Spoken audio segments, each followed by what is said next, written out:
was that some leaves fell off of a camellia plant and landed in a pot of boiling water. The resulting concoction was drinking by the Chinese Emperor Shi Nung. He found it highly palatable, and tea came into existence.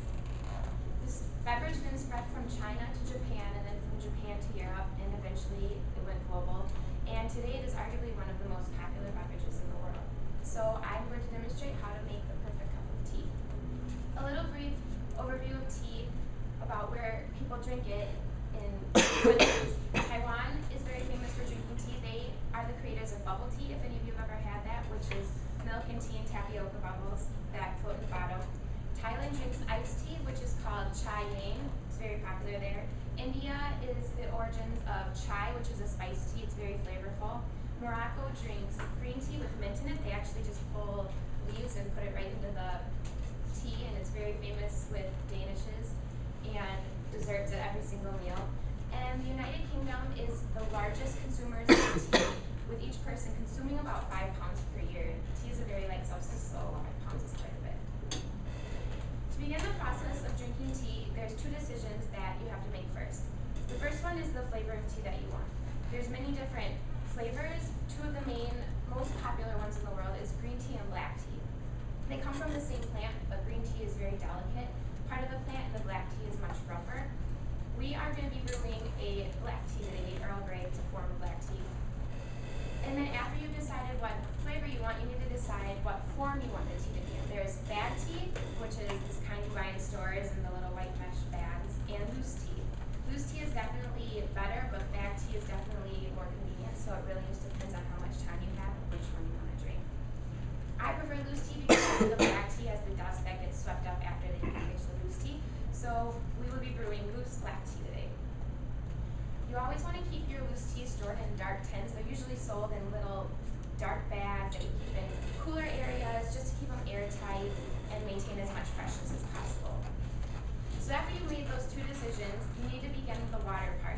You always want to start with cold, fresh water. Never heat up water that has been sitting in a kettle for a long time, or warm tap water, because you want your water to have as much oxygen as possible to give you the maximum freshness out of your tea when you brew it together.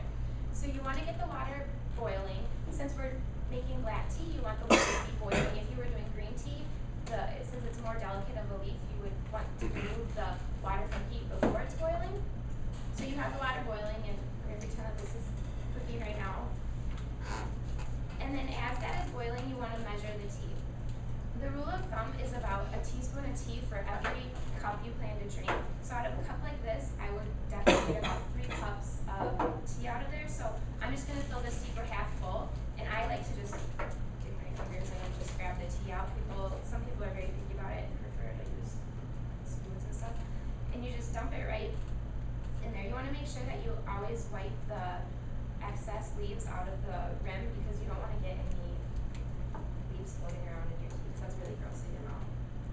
If you want to drink extra, or if you plan on drinking milk with your tea, then add a little bit of extra leaves to it, but never fill your steeper or infuser, whatever you're using, all the way full, because when the tea gets wet, it expands, and you want to leave enough room for it to bloom.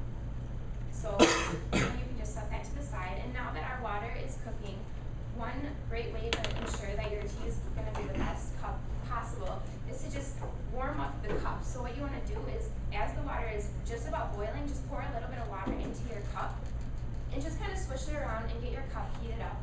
And then also pour a little bit of water over your steeper, over the tea, and just let it drain right out. And that way you're letting it kind of bloom and not quite brew, but just expand out in the air where you have a lot of oxygen to get to it. And just let it drain, and then you can dump it right out. You don't have to worry about that at all. Now it's time to actually brew the tea. So what you want to do is just set your steeper into the cup against the wall and add water to it. You don't want to pour the water into the cup and then put the steeper in, otherwise you'll lose leaves. And like I said before, that's just really not good to have your mouth floating around in your tea. It's really disgusting, and it becomes bitter. So then you just want to leave it to brew for about 2 to 3 minutes. It really just depends on how strong you want your tea to be. If you prefer it to be stronger, you can leave it a little bit longer. But you don't want to overbrew the tea, otherwise it becomes bitter. So after the 2 or 3 minutes is up, then you come and you just remove the steeper from the water. A lot of people feel the need to dunk and try and get every little bit of flavor as they can. You don't want to do that, otherwise you're gonna become bitter and the tannises will be too much, and that's just really disgusting. And you just want to set it off to the side and let it be. Now to me, this is the perfect cup of tea, but a lot of people like to add things into it. So if you must add things into it, like milk, try and keep your milk to the thinnest milk you can find. Don't add cream, heavy cream, or half and half. Just skim milk is really the best to add to it for flavor. Don't put sugar in your tea. If you want your tea to be sweet, just add a little bit of honey. Find a teaspoon and squeeze a little bit of honey on a teaspoon and stir it into your tea. Don't squeeze it directly because you want it to be as dissolved as possible. And then you can sit back and relax and enjoy your cup of tea. And when you're done with your first one, repeat the process of the water. Don't just reheat the water that was sitting in there, especially since your tea has been sitting in the steamer for a while. You want even more oxygen to be able to get to the tea leaves as you brew your second cup. So start with fresh cold water again and reheat it, and then you can enjoy more cups. I hope you guys learned something about tea.